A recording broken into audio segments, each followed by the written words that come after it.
Hi there.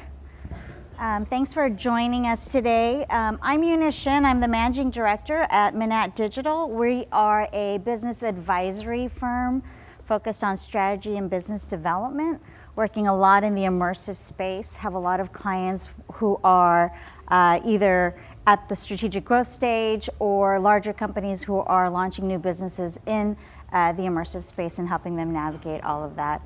I'm joined today by Rebecca Howard, and I'll let her introduce herself.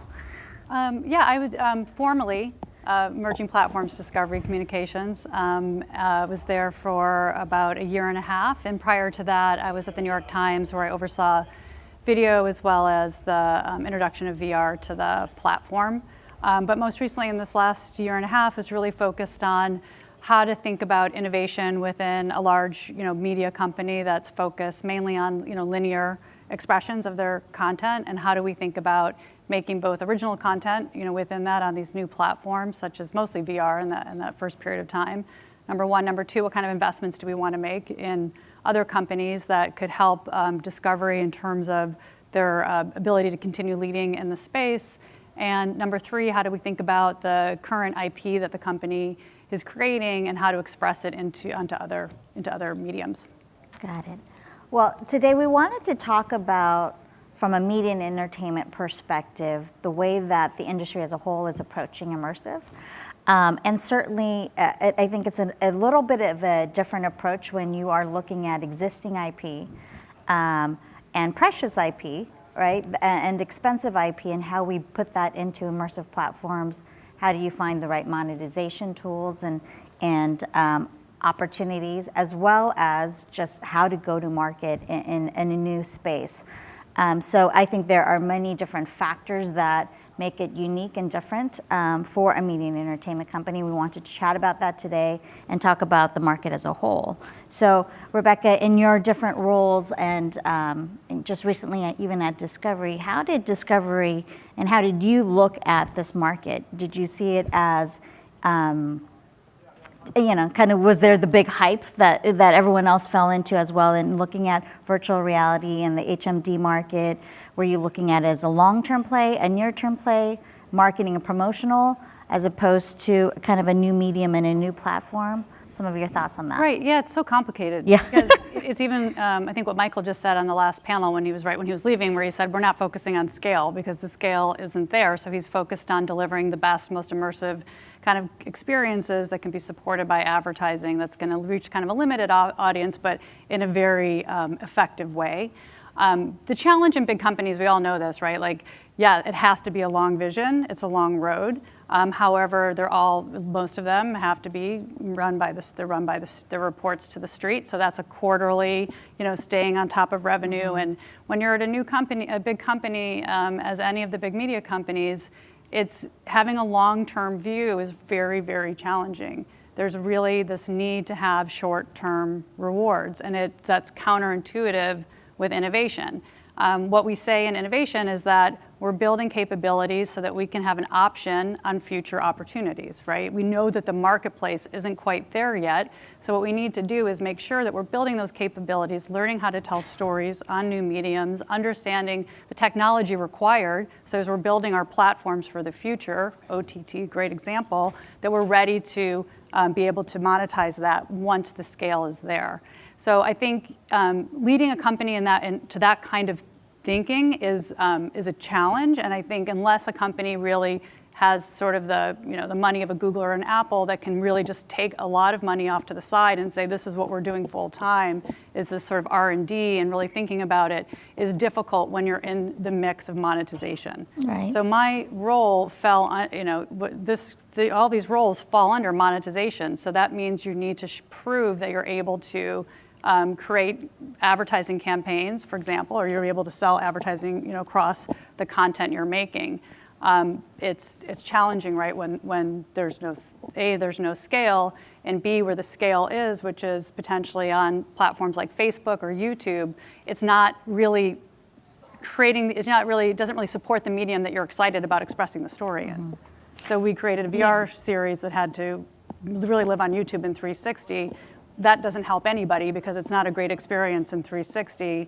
And you're not able to push the medium along. Right. I think one argument that's been out there about perhaps one of the reasons for the slow adoption of HMDs at home is because there's not enough volume of compelling, great content.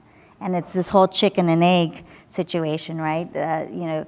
We can't create great content unless there's funding there to create great content. And in some cases, that funding won't come unless there's an audience and revenue opportunities there. And so we're kind of in this interesting dilemma. How did you find budgets and funding for your VR projects? Well, I think right now we're in an interesting period of time because hardware companies are interested in investing in the content to fill the pipes that they're looking to sell and market. So you have an opportunity there, but it's a small, just like any digital or technology platform tends to do this, right? Like we'll see Facebook invest a lot of content into Facebook Live, or money into Facebook Live because they want to push Facebook Live, and you see the same thing in VR as well. So it's really, for us, it was a trifecta. Like you have hopefully some resources you're putting into it. Then you're going to hopefully a tech partner, like we did on a series we did called Traveler, where we had Google as our partner, and then we brought in Toyota as our advertiser. So then you're able to bring funding in, on all of that. Mm-hmm. But again, the challenges with that are that then you're beholden to both, we all know the interesting challenges of making content with an advertiser involved, and now you also have a technology partner that also has their goals and interests in mind, mm-hmm. that you have to then also take advantage, have to be aware of. And so as a content creator, it becomes challenging. It's exciting, but it's challenging. And it comes back to what's the story, what's the narrative you want to tell, or even what the objective is around that experience.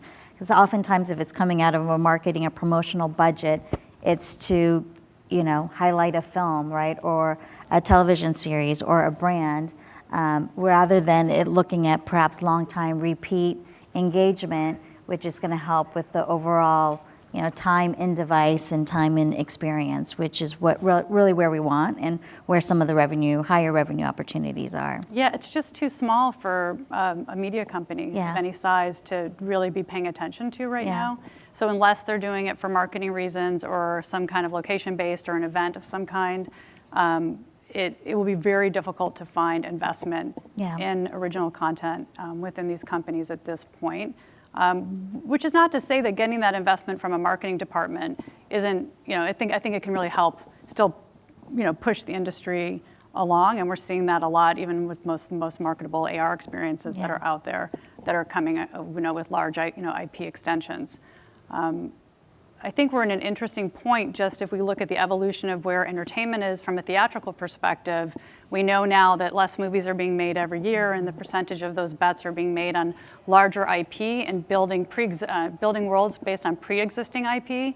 And that's what we're seeing more and more every day, right? And I think the AR extensions of that and the VR extensions of that are really interesting. And I think that that's where we'll see, a lot of the push going into. I think the whole original Walt Disney idea that you build this sort of circle of awesome with your merchandising and your television and your film and your events and your theme parks, we're seeing that now across, other IP as well. And in order to make that work, AR and VR will be a huge piece of that. Absolutely. I mean, 2 points you brought up, and I think it's worth kind of diving into. One is around location-based entertainment. And just a little plug, we released an infographic yesterday just about the growing in space of and truly to that, millennials value experience. Consumers at that level, I think 3 out of 4 value putting more money into an experience than they do in physical goods. That's a big change in the way that they think about how they're going to spend their money. And if you ask anyone who's gone to Coachella, right, and spend $500 on a ticket for one weekend, that's, I think, proof enough that people want that experience that you can experience, but also that you can capture and share on social media, which becomes that whole viral aspect of it and builds out that FOMO aspect of it as well. But it's interesting that with location-based entertainment, it's a great way to bring IP into experiences, with a lot of it being mixed reality. The one largest challenge, again, on the revenue side is throughput, right? There's a limit to how much of that can go through. And I think the big opportunity there is licensing that out to kind of a broader world, into different theme parks and different locations. But with that said, you have that, and you still have the limitation on scale. And then on world building, right? And maybe we could chat a little bit more about world building and how entertainment companies have to be thinking about franchises and IP in a completely different way than they have historically, right? Rather than thinking, okay, here's the theatrical market, here's a TV market, here's a home entertainment now, and creating new assets for each market, creating new marketing assets for each, not sharing data, that the entire supply chain and world of how studios think about franchises and IP has shifted and changed, and AR and VR are huge elements to that. So maybe let's talk about world building. Yeah, I mean, I think again, it'll fall within, in some ways, into the marketing department still, because that's what it's looked at. It's merchandising, right? You're merchandising a character, you're merchandising a world, and you're doing it through an AR experience in some way. So I look at that. We were just talking about that earlier. It's almost like your Iron Man, you buy your Iron Man figurine in the store, or you have it in an AR sort of way, and it falls under merchandising. It falls under marketing.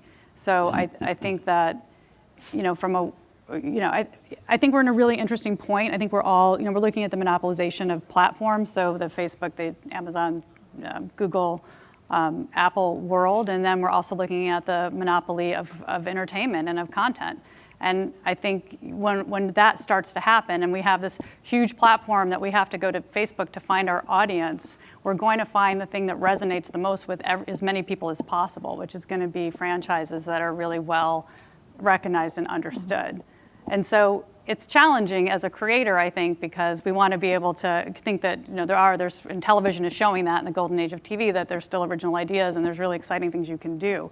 But from a really big monetization perspective, the opportunity of where you go to get your audience has shrunk, and the types of content you have available to you to attract that audience has also become sort of monopolized in a certain way. I'm not answering your question, but I think all of that fits into, I think the AR content we'll see will be based on these IP that we already probably have a good understanding of. Either it's because we've read the books or it's already been turned into characters that we recognize. For one of the projects you've done at Discovery, what do you feel like was your biggest challenge?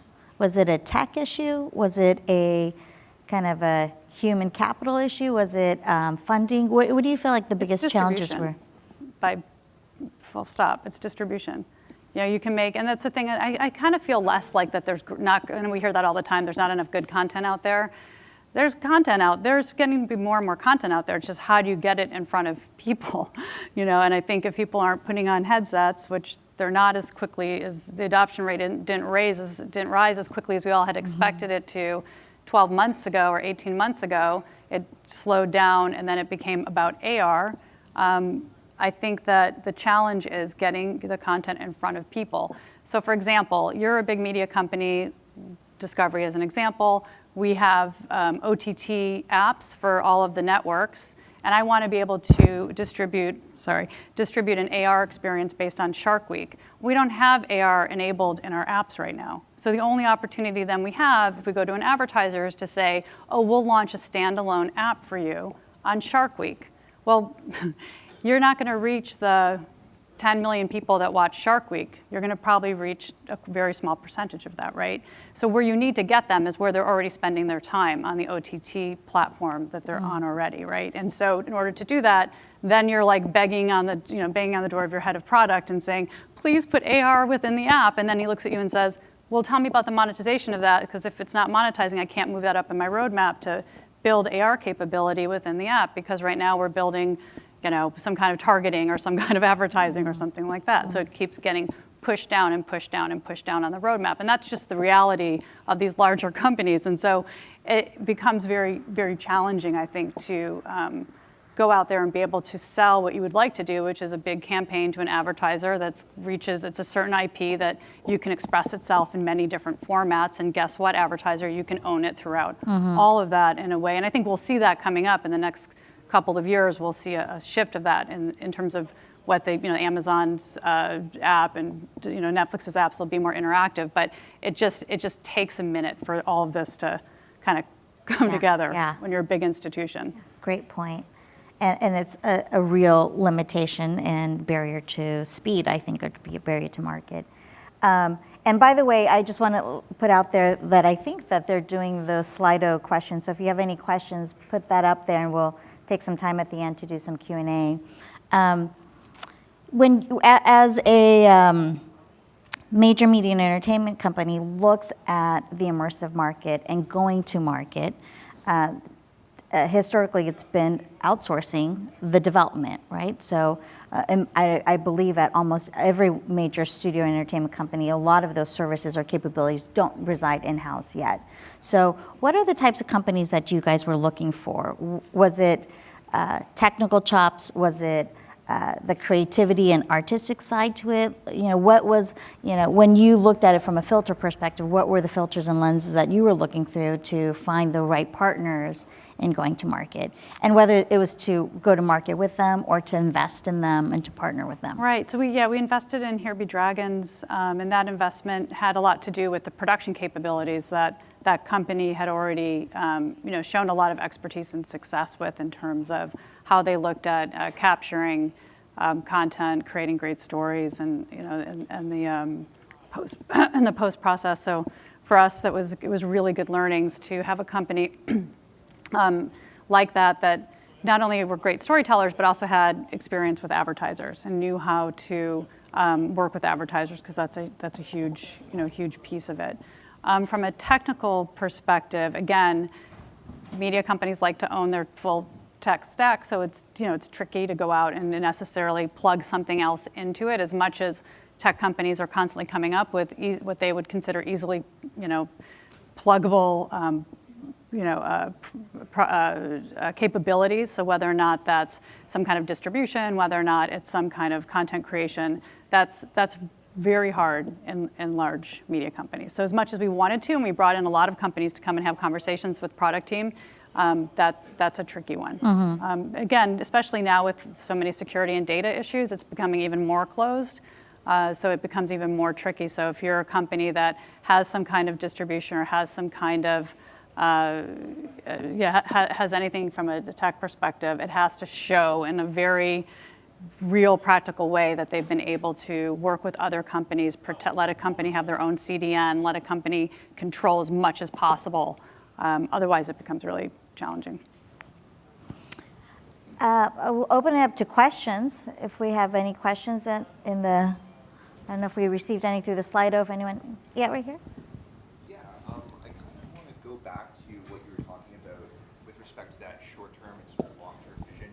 I'm in the kind of professional sports, media, and rights buying game. And I think one of the challenges that we're facing is looking at AR and dealing with the organizational need for short-term gains, but what we're doing is inherently something that's a little bit more long-term. Can you expand on how you sort of balance those two often conflicting kind of components? Yeah, I mean, I think that companies, I mean, they're interested in, they want to be, although they may not be as quick to change, they want the halo and perception that they are changing. Mm-hmm. So, oftentimes you'll see a lot of things being done just from a PR perspective. Whether or not, when I was at the New York Times, I was working very closely and led the team that made the deal on the 1.2 million cardboard that got distributed. That from a halo perspective was so important for the company. So I think, whether or not they were ready necessarily or thought that that was going to be a really important part of their business, and they were ready to invest a lot of money and thought about a lot of monetization, future opportunities from it. They knew it was important just from where the company was at that point in time. And same with Discovery, same with any company you're talking to. So I think there is always an argument for the innovation halo that is always really important to a company and to a company's investors. If anything, a CEO wants to be able to be in an investment meeting and be able to answer those questions like, yes, we are. Because someone's going to say, what are you doing with this new AR stuff? And you can say, well, actually, that's interesting. I have this group over here and we're doing this. And that is really important, and you can't undervalue what that is. So I think that's one way, I think, is to really couch it under what it's going to do just from a culture perspective, from a halo perspective, from a in terms of innovation. But other than that, it's hard to predict revenue in a business that hasn't been developed yet. There's no comparables. So you can't say like you could in the television industry or anything else, like, oh, if it doesn't work in the US, we're gonna still be able to squeeze some lemon juice out of it over here and international, we're gonna be able to do this. There's nothing proven. It's like, so it's very hard to have a long-term vision and be able to convince a company to come along. You're taking analyst reports and saying, well, the analysts are saying that this is gonna be a market that's 10 billion and entertainment's 2 billion and lifestyle within that entertainment is 0.5, then you start really cutting that slice. And I know with sports, there's like kind of similar kind of ways of looking at it. So I'm probably not answering your question, but I think. Really good job. I guess the last thing I wanted to bug you about was just that one line you had. You kind of said it and it really resonated. It was building capabilities so we can have a future option. Was that basically what you said? I missed that part. Yeah, it's like building capabilities so you have an option on future opportunities. And so those capabilities are production, they're technology, they're deal making, they're partnerships. There's all those types of things so that you're in the front row having those conversations. And when companies like Magic Leap or others are saying, who are the companies we want to get involved with? They're companies that they know already kind of speak the language and are going to be open to kind of coming along with them. And so I think it puts you in that position to have those kinds of conversations.